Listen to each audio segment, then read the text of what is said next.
तो दोस्तों देखिए फाइनली जो है आपका स्टेट 2026 का ऑफिशियल नोटिफिकेशन जो है जारी कर दिया गया हुआ है। और इस वीडियो में हम लोग डिटेल में इस नोटिफिकेशन का जो इतना भी इम्पोर्टेंट पॉइंट सब है सारा जो है चर्चा करेंगे। और एक एक पॉइंट जितना भी इम्पोर्टेंट हो सकता है सारा वन बाय वन करके सारा जानकारी देंगे। और साथ ही में एक चीज़ और है कि जैसे पिछली बार बहुत सारे अभ्यर्थी जो है छोटी छोटी चीज़ों में गलती किए हुए हैं वो इस बार आप लोग को नहीं करना है। ऐसा इसलिए कह रहे हैं क्योंकि देखिए पिछली बार जो है आपका जब 2025 का स्टेट हुआ था 2025 में, तो उस समय एडिट का ऑप्शन नहीं दिया गया हुआ था, जिसकी वजह से बहुत सारे अभ्यर्थियों का छोटा बड़ा गलती हुआ था, जिसके वजह से उन लोग का सुधार भी नहीं हो पाया। और हो सकता है इस बार भी आप लोग को एडिट का ऑप्शन ना दें।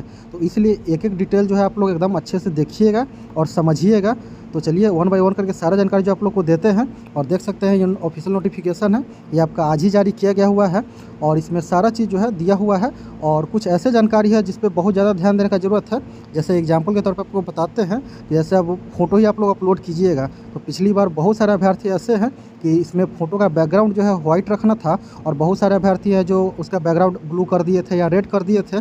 तो बाद में परेशान हो रहे थे कि इसे दिक्कत होगा कि नहीं दिक्कत होगा। तो इसलिए आप लोग ये छोटा छोटा चीज़ जो है बिल्कुल भी गलत मत कीजिएगा, चाहे वो आपका कैटेगरी में हो या फिर फ़ोटो अपलोड करने में हो या फिर आपका डेट ऑफ बर्थ हो। ये सब बहुत इंपॉर्टेंट जानकारी होता है जो आप लोग का सुधार भी नहीं हो सकता है। तो इसलिए सारा चीज़ जो है एकदम अच्छे से देख लीजिए, समझ लीजिए, क्योंकि अभी फॉर्म फिलअप जो है आपका 17 से होने वाला है और आपका ये 31 तारीख तक जो है फॉर्म फिलअप का डेट दिया गया हुआ है। यानी कि 17 से 31 तक आप लोग फॉर्म फिलअप कर सकते हैं। और चलिए वन बाय वन करके सारा जानकारी दे देते हैं ताकि आप लोग को भी अच्छे से समझ में आ जाए। तो सबसे पहले देखिए इस नोटिफिकेशन का जो सबसे पहला पॉइंट है, सबसे पहले इसका संरचना देख लीजिए। तो ये आपका जो है पात्रता परीक्षा के प्रश्न बहुविकल्पीय होंगे, प्रत्येक प्रश्न 1 अंक का होगा और निगेटिव मार्किंग नहीं होगी। कहने का मतलब है आपका सारा जो है 1 अंक का क्वेश्चन होगा और इसमें निगेटिव मार्किंग नहीं होता है स्टेट में। तो इस बार भी नहीं रहेगा क्योंकि इससे पिछले बार भी नहीं था, तो इस बार भी नहीं रहने वाला है। फिर उसके बाद यहाँ पे देखिए किस किस विषय में जो है आप लोग का स्टेट हो रहा है इस बार। तो वो देखिए यहाँ पेपर 1 में यानी कि जो आपका 9 से 10 होता है, तो 9 से 10 में जो है आपका देख लीजिए सारा सब्जेक्ट दिया गया हुआ है। तो जिसमें सबसे पहले आपका हिंदी है, उर्दू है, बांग्ला है, मैथिली है, संस्कृत है, अरबी है, फारसी है, भोजपुरी है, अंग्रेजी है, गणित है, विज्ञान है, सामाजिक विज्ञान है। और फिर उसके बाद यहाँ पे आगे देखिएगा तो शारीरिक शिक्षा है। फिर उसके बाद यहाँ पे संगीत विषय है, ललित कला और नृत्य विषय। ये इतना सब्जेक्ट जो है आपका सारा इसमें पेपर 1 के लिए जो इसमें रखा गया हुआ है। और देख सकते हैं ये 9 से 10 के लिए है। इसी प्रकार आपका 11 से 12 में भी देखिएगा, तो यहाँ पे 11 से 12 में आपका जो कि पेपर 2 है आपका, तो उसमें भी आपका देखिए किस किस विषय में एग्जाम होने वाला है आप लोग का।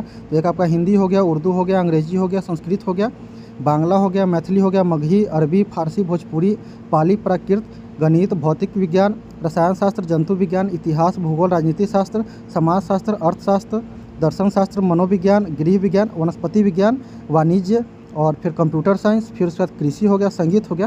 तो ये सारा आपका सब्जेक्ट हो गया जिसमें आप लोग को फॉर्म फिलअप करना है। जो भी आपका सब्जेक्ट होगा या सब्जेक्ट कॉम्बिनेशन बनेगा। और बाकी योग्यता का बात कीजिएगा तो योग्यता देखिए 9 से 10 के लिए तो मिनिमम आपका ग्रेजुएशन और प्लस बीएड कंपलसरी ही है। बाकी उसके बाद फिर 11 से 12 में भी आपका देख लीजिएगा इसमें पीजी भी है। तो सिर्फ और सिर्फ कंप्यूटर साइंस ऐसा सब्जेक्ट है जिसमें बीएड का आवश्यकता नहीं है। और बाकी ये रहेगा आपका योग्यता का। और फिर उसके बाद यहाँ पे आगे देखिएगा तो नीचे इसमें ये विशेष विद्यालय अध्यापक के लिए है, तो ये हर साल रहता ही है, तो इसमें भी ये कुछ नया नहीं है। फिर उसके बाद यहाँ पे आगे देखिएगा तो इसमें इम्पोर्टेंट जो है वो आपका यहाँ सब्जेक्ट कॉम्बिनेशन सबका दिया हुआ है। आप लोग अपना सब्जेक्ट कॉम्बिनेशन एक बार देख लीजिए अच्छे से, क्योंकि सब्जेक्ट कॉम्बिनेशन है अगर गड़बड़ हो गया तो समझिए फॉर्म भरने का कोई फ़ायदा नहीं होगा, वो समझिए व्यर्थ ही चला जाएगा। इसलिए सब्जेक्ट कॉम्बिनेशन खासकर बहुत अच्छे से आप लोग अपना मिला लीजिएगा, देख लीजिएगा, फिर फॉर्म भरिएगा। फिर उसके बाद यहाँ पे आगे देखिए तो यहाँ पे वही है पेपर 2 के लिए 1 के लिए जो डिटेल दिया गया हुआ है। फिर उसके बाद यहाँ से आप लोग सब्जेक्ट कॉम्बिनेशन देख सकते हैं। फिर उसके बाद इसमें अगला जो है आपका पाठ्यक्रम, ये प्रश्न पत्र का पैटर्न देख लीजिए जो इसमें इम्पोर्टेंट है बहुत ज़्यादा, कि आपका सारा जो है प्रश्न पत्र का जो पैटर्न है 100 नंबर का आपका सब्जेक्ट से रहेगा। बाकी 50 नंबर का जो है आपका जिसमें शिक्षण कला एवं अन्य दक्षता आता है, जिसमें 30 नंबर का आपका जो होता है आर्ट ऑफ टीचिंग जिसको आप लोग कहते हैं, तो 30 नंबर का आर्ट ऑफ टीचिंग रहेगा। बाकी 20 नंबर में आपका जीके जीएस यही सब रहने वाला है। फिर उसके बाद यहाँ आगे देखिएगा तो इम्पोर्टेंट है अर्हता में देखिए यहाँ पर लिखा हुआ है कि आवेदक भारत का नागरिक हो, यानी कि अगर आप बिहार से हैं तो कोई दिक्कत है, अगर आप अदर स्टेट भी हैं तभी भी फॉर्म फिलअप कर सकते हैं, कहीं कोई दिक्कत नहीं होने वाला है जैसा कि हर बार होते आ रहा है।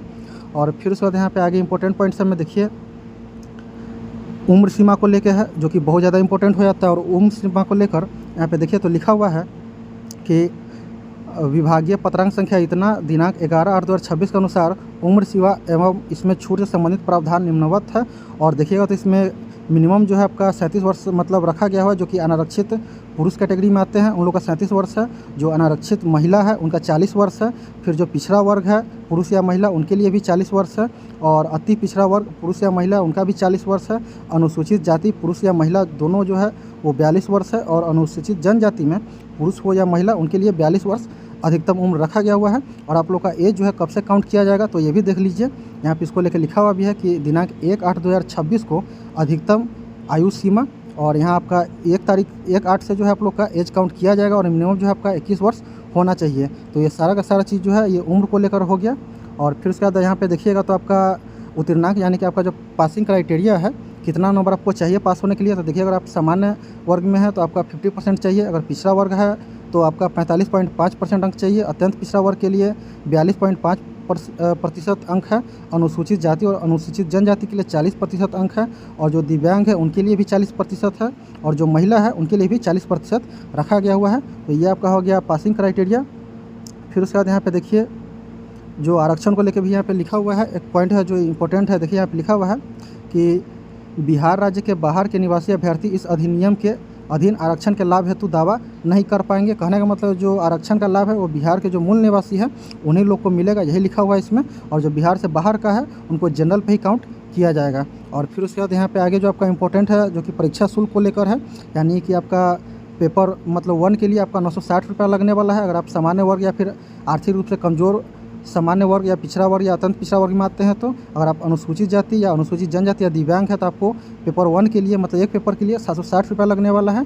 और फिर वहाँ देखिएगा तो आपका पेपर 1 और पेपर 2 अगर दोनों पेपर आप भरते हैं तो आपका 1440 है। और जो अनुसूचित जाति और अनुसूचित जनजाति है या फिर दिव्यांग है उनके लिए 1140 रुपया रखा गया हुआ है।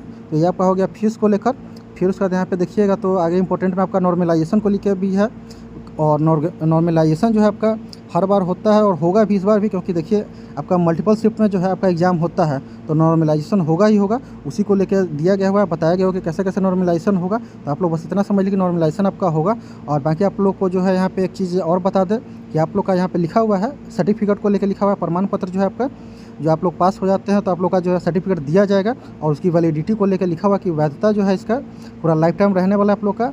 आपका मतलब जब तक आपका उम्र बचा हुआ है तब तक आपका जो है वैलिडिटी इसका रहने वाला है। आप लोग आराम से फॉर्म फिलअप कर सकते हैं, कोई दिक्कत नहीं है। ऐसा नहीं कि एक बार पास किया तो फिर अगली बार से देना होगा। तो यही सारा चीज़ है इंपॉर्टेंट में फिलहाल। और फिर उसके बाद यहाँ पे देखिए आपका एग्ज़ाम को लेकर है। प्रवेश परीक्षा की अवधि है जो कि जिसमें आपका 2.5 घंटा रखा गया हुआ है। और इसका शिफ्ट रहता है सुबह शाम मतलब 2 शिफ्ट में भी एग्ज़ाम हो जाता है। तो ये आपका टाइमिंग का दिया हुआ है। और फिर उसके बाद यहाँ पे देख लीजिए दिनांक जो है आपका फॉर्म फिलअप को लेकर है।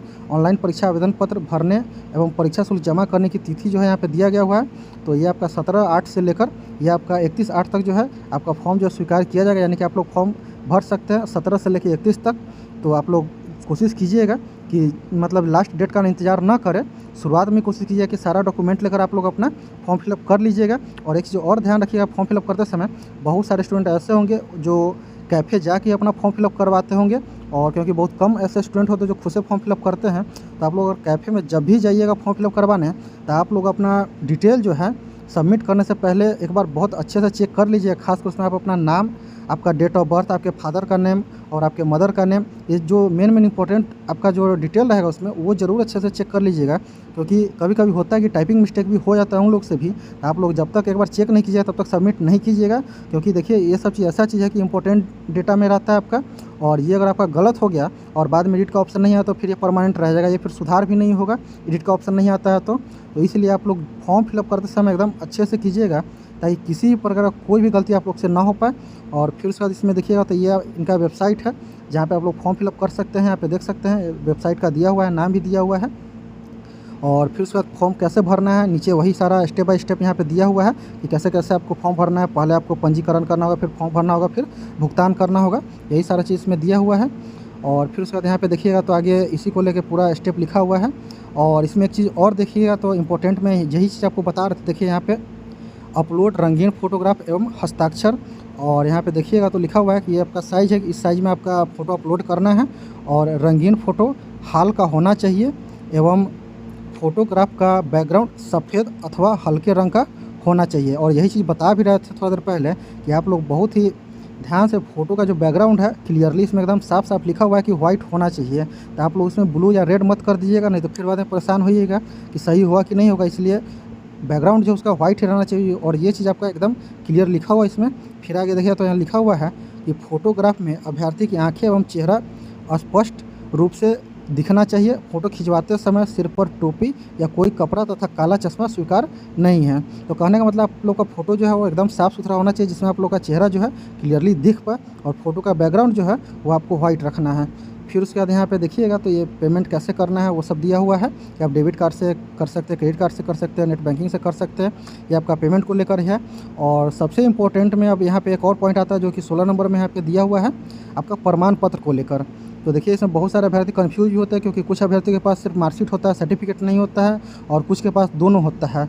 तो देखिए फिलहाल इसमें जो लिखा हुआ है पहले वो देखिए, अभ्यर्थी निम्नांकित प्रमाण पत्रों की 100 अभिप्रमाणित प्रति अपलोड करेंगे। कहने का मतलब जो भी डॉक्यूमेंट इनमें से दीजिएगा, सारा डॉक्यूमेंट जो आपका सेल्फ अटेस्टेड होना चाहिए, यानी कि आपका डॉक्यूमेंट जो है 100 अभिप्रमाणित होना चाहिए, उसके बाद ही आप लोग को अपलोड करना है। और आप लोग को फिर वहाँ पे देखिएगा तो क्या क्या डॉक्यूमेंट लगेगा यहाँ पे दिया गया हुआ है। तो ये आपका हो गया 10th का प्रमाण पत्र एवं अंक पत्र। और ये चीज़ ध्यान से समझिए कि यहाँ पे दोनों चीज़ बोला है अपलोड करने के लिए आपका, यानी कि मार्कशीट और सर्टिफिकेट दोनों चीज़ जो है आप लोग के पास है तो डाल दीजिएगा। अगर नहीं है तो खैर इतना कोई दिक्कत नहीं है, लेकिन कोशिश कीजिएगा कि दोनों है तो ज़्यादा बेटर रहेगा। और फिर उसके बाद यहाँ पे आपका इंटर का यानी कि 12th का प्रमाण पत्र एवं अंक पत्र दोनों आपको अपलोड करना है। फिर स्नातक का प्रमाण पत्र एवं अंक पत्र, फिर उसके बाद स्नातकोत्तर का प्रमाण पत्र एवं अंक पत्र, फिर उसके बाद BA कृत का प्रमाण पत्र एवं अंक पत्र, फिर उसके बाद जो भी मतलब आपका डॉक्यूमेंट इसमें लगने वाला है कुल मिला के वही डॉक्यूमेंट को लेकर ही है इसमें दिया गया हुआ है। और फिर उसके बाद यहाँ पे लिखा हुआ है नोट में कि आरक्षण का दावा करने वाले विवाहित महिलाओं की जाति या अद्यतन क्रीमी लेयर रहित प्रमाण पत्र सामान्य प्रशासन विभाग बिहार सरकार के निर्णय के अनुरूप निर्गत होना चाहिए। कहने का मतलब जो मैरिड महिला है, जो शादीशुदा महिला है, उनका जो क्रीमी लेयर जैसे कि NCL जो बनता है तो वो सारा जो है वो सामान्य प्रशासन विभाग का जो नियम है उसी के अनुरूप होना चाहिए। और बाकी बात इसमें देखिएगा तो यहाँ पे आगे लिखा हुआ है कि दिव्यांगता का दावा करने की स्थिति में विहित प्रपत्र में सक्षम प्राधिकार द्वारा निर्गत वैध दिव्यांग पत्र, यानी कि अगर कोई अभ्यर्थी दिव्यांग है तो उनको दिव्यांगता का प्रमाण पत्र देना पड़ेगा। और फिर उसके बाद यही सब सारा चीज़ है इसमें। और फिर यहाँ पे आगे देखिएगा तो आगे इम्पोर्टेंट में आपका आ जाता है आपका फॉर्म सारा यही दिया हुआ है कि ऑनलाइन ही होने वाला है। इसमें ऑफलाइन का कोई नहीं कि आप ऑफलाइन कहीं जाके नहीं भर सकते, ऑनलाइन ही फॉर्म फिलअप आप लोग का होगा। फिर उसके बाद यहाँ पे आपका देख लीजिए हेल्पलाइन के लिए यहाँ पे दिया हुआ है कि हेल्प डेस्क ईमेल भी दिया हुआ है कि अगर किसी तरह कोई दिक्कत होता है तो आप लोग यहाँ पे कांटेक्ट कर सकते हैं। एक ईमेल नंबर भी दिया हुआ है और हेल्पलाइन नंबर भी यहाँ पे दिया गया हुआ है। और फिर वेबसाइट तो आप लोगों को बता ही देखिए, ये वाला आपका वेबसाइट है जहाँ पे आप लोग जाके अपना फॉर्म फिलअप कर पाइएगा। और फिर उसके बाद यहाँ पे देखिएगा तो इम्पोर्टेंट में आपका और बाकी इसमें जो सारा इम्पोर्टेंट था वो बता ही दिए हुए हैं। और बाकी और देख लेते हैं कुछ इम्पोर्टेंट इसमें बचा हुआ तो नहीं है। तो ये सारा आपका हो गया वही। और एक चीज़ और इसमें ध्यान देने वाला बात है, एक चीज़ यहाँ पे देखिएगा तो इम्पोर्टेंट में ये भी है कि कभी कभी ऐसा देखा गया है कि ऑनलाइन आवेदन पत्र भरते समय EWS श्रेणी आर्थिक रूप से कमज़ोर वर्ग के आवेदक के द्वारा EBC श्रेणी अंकित कर दिया जाता है, जो पूर्णतः गलत है। EWS श्रेणी के आवेदक माध्यमिक शिक्षक पात्रता परीक्षा 2026 हेतु आवेदन के पोर्टल पर अपनी श्रेणी जनरल अंकित करेंगे। तो यहाँ पे वही है कैटेगरी को लेकर है कि आप लोग अपना कैटेगरी जो है यहाँ पे अच्छे से फिलअप कीजिएगा। ऐसा नहीं अगर आप EWS में आते हैं तो EBC नहीं कीजिएगा। तो यही सारा आपका कैटेगरी को लेकर था। और बाकी इसमें सारा जानकारी जो आप लोग को जो जितना भी इम्पोर्टेंट था वो सारा बता ही दिए हैं। और ध्यान रखने वाला बात यही है कि आप सब लोग जो है खासकर डॉक्यूमेंट को लेकर एकदम जितना डॉक्यूमेंट मांगा जा रहा है आप लोग सारा कोशिश कीजिएगा अपलोड करने का। सारा डॉक्यूमेंट जो आपका सेल्फ अटेस्टेड होना चाहिए, क्योंकि पिछली बार बहुत सारे अभ्यर्थी फॉर्म फिलअप के बाद कह रहे थे कि सर मेरा मतलब सेल्फ अटेस्टेड नहीं कर पाए हैं। तो इसलिए आप लोग के पास अभी समय है तो अच्छे से नोटिफिकेशन को देख भी लीजिएगा, पढ़ भी लीजिएगा। बाकी अगर आप लोग ये नोटिफिकेशन अच्छे से देखना चाहते हैं तो हम अपने टेलीग्राम ग्रुप में जो डाल दिए हुए हैं आप लोग वहाँ से भी देख लीजिएगा। और टेलीग्राम का लिंक जो है वीडियो के डिस्क्रिप्शन में हम डाल देंगे, तो वहाँ से आप लोग चैनल भी ज्वाइन कर लीजिएगा। वहाँ भी आपको ये PDF भेज देंगे, आप लोग देख लीजिएगा, वहाँ पे भी डला हुआ है PDF। और फिर उसके बाद यहाँ जो आपका फ़ोटो को लेकर है कि बैकग्राउंड जो है वाइट रखिएगा। बाकी आप लोग अपना डिटेल जो है फॉर्म सबमिट करने से पहले जो एक बार अच्छे से ज़रूर चेक कर लीजिएगा, ताकि आप लोगों को फिर एडिट का ऑप्शन का इंतजार ना करना पड़े। तो ये सारा का सारा जानकारी हो गया नोटिफिकेशन को लेकर। बाकी और भी इससे जुड़ा कोई डाउट होगा तो आप लोग कमेंट करके पूछ लीजिएगा, और हम नेक्स्ट वीडियो में आपके डाउट को क्लियर कर देंगे। और बाकी अभी के लिए इस वीडियो में इतना ही। Thank you.